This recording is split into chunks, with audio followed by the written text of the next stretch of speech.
अस्सलाम वालेकुम जी। आज का हमारा टॉपिक है के मैप पीओएस मिनिमाइजेशन। इससे पहले हमने एसओपी मिनिमाइजेशन देखी, तो आज हम प्रोडक्ट ऑफ सम की मिनिमाइजेशन देखेंगे कि कैसे करेंगे यूजिंग के मैप। फिर हम देखेंगे कि अगर हमें सम ऑफ प्रोडक्ट की टर्म दी हुई है तो हम के मैप को इस्तेमाल करते हुए कैसे पीओएस में जा सकते हैं, या पीओएस दी हुई है तो एसओपी में कैसे जा सकते हैं। तो ये आज का टॉपिक हमारे पास आने वाला है। तो आपके पास K map product of sum minimization. अब हमने मिनिमाइजेशन क्या कल समझा था, कल के टॉपिक में हमने देखा मिनिमाइजेशन का मतलब है कि अपने एक्सप्रेशन को टर्म्स के लिहाज से सिंप्लीफाई करते जाना ताकि कम से कम लॉजिक गेट्स या वेरिएबल हमारे पास इस्तेमाल हो। लेट्स से प्रोडक्ट ऑफ सम जो एक्सप्रेशन है हम कहेंगे जब वो स्टैंडर्ड फॉर्म में होगा तो हम के मैप में जहां जहां वो एक्सप्रेशन आएगा उसकी जगह जीरो प्लेस करेंगे हर सम टर्म के लिए। फिर उस जीरो को जो आपने प्लेस किया है उसके कॉरस्पॉन्डिंग यानी सम वैल्यू के अकॉर्डिंग देखते जाएंगे।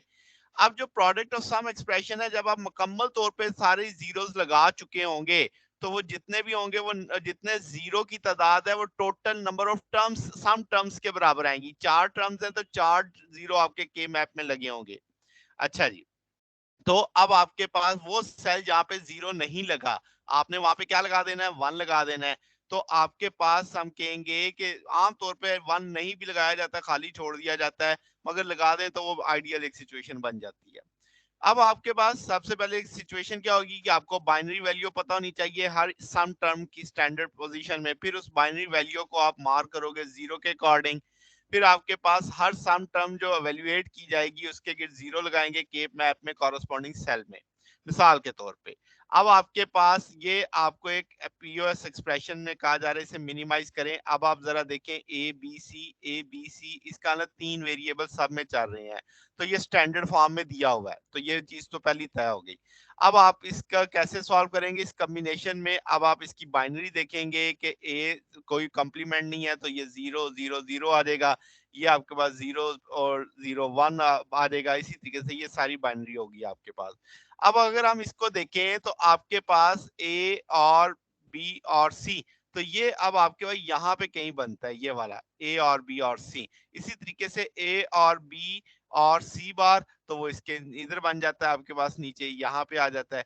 तो इस लिहाज से आपने जीरो प्लेस करते जाना है जहां जहां उसके प्रोडक्ट और सम का एक्सप्रेशन आता जा रहा है, पूरी मैपिंग कर दी हमने उस जगह पे जहां जहां ये लग रही है। तो अब आपके पास क्या है जनाब कि ये ए बार बी बार ये जीरो जीरो को रिप्रेजेंट कर रहा है, तीसरा जीरो ये सी का आ गया। फिर आपके पास ए बी सी बार आ जाएगा, तो वो जीरो आपके पास यहाँ पे लग जाएगा। तो इस तरीके से वो सारा यानी आप शिफ्ट करते जाएंगे इस जगह पे। अब आपके पास जब सम टर्म आ जाएगी हम उसे यानी कह लेंगे कि इसमें जो आपको दिखाया जा रहा है फिग के अंदर उसके रिजल्ट को मिनिमाइज करेंगे, जहां जीरोस के क्वाड बना लिए तो ये सारी चीज ए के बराबर आ जाएगी। यहाँ पे इसके अपना है तो बी प्लस सी आ जाएगा, तो इसका आपने प्रोडक्ट ऑफ सम कर लिया। हम जानते हैं सिंगल टर्म भी आ सकती है। फिर हम जानते हैं कि जो minimum product of sum expression है ये इक्वल होगा ओरिजिनल स्टैंडर्ड के, यानी ये पूरा एक्सप्रेशन लेने की बजाय हम सिर्फ ये एक्सप्रेशन लेके भी काम चला सकते हैं। अब अगर हमसे कहा जाए कि एसओपी एक्सप्रेशन निकालो, तो जहां जहां जीरो नहीं था वहां वहां वन लगा दिया, इस सारे को सॉल्व किया।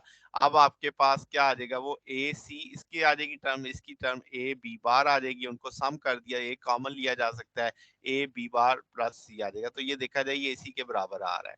ठीक है, तो इक्विवेलेंट जैसे मैंने कहा equivalent to grouping of zero आएगा, सेम आंसर आ रहा है आपके पास। फिर अगर आप के मैप देखो minimization of product of sum expression का, तो ये एक एक्सप्रेशन दिया हुआ है, इसमें अगर देखा जाए ए बी सी डी चार वेरिएबल है मगर पहले वाले में तीन वेरिएबल है। तो पहली टर्म को हमें उस चार वेरिएबल्स तक लाने के लिए उसमें ए और ए ऐड करना पड़ेगा, यानी आइडेंटिटी लगानी पड़ेगी। तो वो स्टैंडर्ड उसमें आ जाएगा प्रोडक्ट ऑफ सम वाले एक्सप्रेशन में। फिर हम उसकी मैपिंग करेंगे। अब आप मैपिंग करेंगे तो ये देखिए मैंने इसकी बाइनरी लगा के भी कर सकते हैं। आप इसकी बाइनरी के अकॉर्डिंग देखें ना तो उसके लिहाज से वैल्यूज लगाई जाएंगी, ये सारी वैल्यूज लगी हैं आपके पास। फिर एक वैल्यू यहाँ पे एक वैल्यू यहाँ पे, ये सारी मेंशन की गई है कौन कौन सी वैल्यू आ रही है।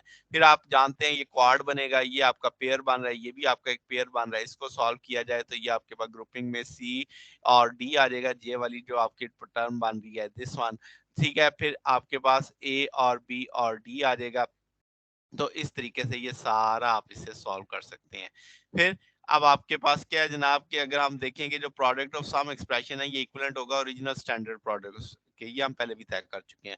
तो ये अब कन्वर्ट करना देखते हैं कि कैसे पीओएस को एसओपी में कन्वर्ट करते हैं। तो हम जानते हैं कि जो सम फॉर्मेट होता है उसे अचीव किया जा सकता है सम ऑफ प्रोडक्ट कैसे, स्टेप्स क्या होंगे। तो आपके पास के मैप बनाएंगे पहले एसओपी का यानी सम ऑफ प्रोडक्ट का, फिर उसमें जितने वंस होंगे उनको रिप्लेस कर देंगे जीरो से, जीरोस को रिप्लेस कर देंगे वन से, फिर उनके ऑक्टेट क्वाड और पेयर बनाएंगे किसके ऊपर, जीरो के ऊपर, फिर उसको सिंप्लीफाइड करेंगे, फिर वहां पे जो एंड का फंक्शन आ रहा होगा उसे और के फंक्शन से रिप्लेस कर देंगे, एंड पे जितने वेरिएबल है उनके कंप्लीमेंट ले लेंगे। दैट्स से शुरू करते हैं कि आपके पास प्रोडक्ट ऑफ सम आपको दिया गया, के मैप ये गिवन दिया गया आपके पास। अब इस के मैप में जहां जहां वन आ रहा था उस जगह मैंने जीरो कर दिया है, और जहां जहां जीरो था उस जगह वन कर दिया। अब आप इसकी मैपिंग कर ली, ये आपके पास इक्वेशन बनेगी इसकी। जब आप देखें तो बी बार और बी एक दूसरे के यानी कंप्लीमेंट है, ये गायब हो जाएगा, ए बार सी बार आ जाएगा, और इधर से ए, ये आपके पास बी और बी बार अगेन है तो ए आपके पास इधर से सी आ जाएगा। तो ये आ गया। इसमें से आप अगर देखा जाए तो अब हमने क्या करना है कि जो आपके पास और वाला है उसे एंड कर देना है, जो एंड है वहां पे और कर देना। तो ये ए बार सी बार एंड है, इसे और कर दिया, बीच में और था उसे एंड कर दिया, इसको भी फिर और के सूरत में लिख दिया। तो ये इसके कंप्लीमेंट ले लिए, तो कंप्लीमेंट लेने से ये इक्वेशन अब आपके पास प्रोडक्ट और सम की सूरत में आ गई।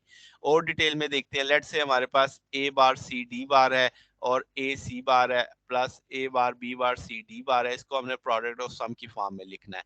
अब पहले तो हम पहले देखें ये आपके स्टैंडर्ड फॉर्म में नहीं है, तो पहले इन दोनों टर्म्स को हमें चार वेरिएबल चाहिए, चारों को स्टैंडर्ड फॉर्म में लाना होगा। ये हमने लिख लिया। अब पहले वाले में बी की कमी है तो मैंने बी बार और बी कर दिया। तो इसके वन के बराबर होता है, जब ये मल्टीप्लाई भी करेगा तो हमारे एक्सप्रेशन में कोई बदलाव नहीं आएगा। इसी तरीके से इसमें दो की कमी है, पहले बी वाला ऐड कर देते हैं फिर डी वाला कर देंगे, तो इसके बाद यहाँ से इनको इनसाइड मल्टीप्लाई कर देंगे। अब अगर इन दोनों में देखो तो डी की कमी है, तो मैंने इसमें भी डी बार और डी कर दिया, इसमें भी डी बार डी आर कर दिया। ये पूरा एक एक्सप्रेशन आ गया। इस एक्सप्रेशन को मैप कर देंगे जहां जहां ये आ रहा है, जैसे ए बार बी बार सी बार डी बार है तो ये आ गया, फिर A B C bar D है तो ये ए बी और सी बार डी ये आ गया, यानी हर एक की टर्म यहाँ पे मैप कर देंगे। इस जगह पे जहाँ पे वन नहीं आ रहे उस जगह जीरो कर देंगे। अब वंस को रिप्लेस कर देंगे जीरो से, जहां जहां वन था वहां वहां जीरो कर दिया, जहां जीरो था वो वन कर दिया। अब आप इसको सिंप्लीफाई करेंगे तो ये इक्वेशन आपके पास आ जाएगी। इस इक्वेशन के जहां जहां एंड है उसको मैंने और कर दिया, जहां और था वहां पे एंड कर दिया। फिर आप हर एक वेरिएबल का कंप्लीमेंट उठा लेंगे तो ये आपका एक्सप्रेशन बन जाएगा जो कि प्रोडक्ट ऑफ सम की सूरत में होगा।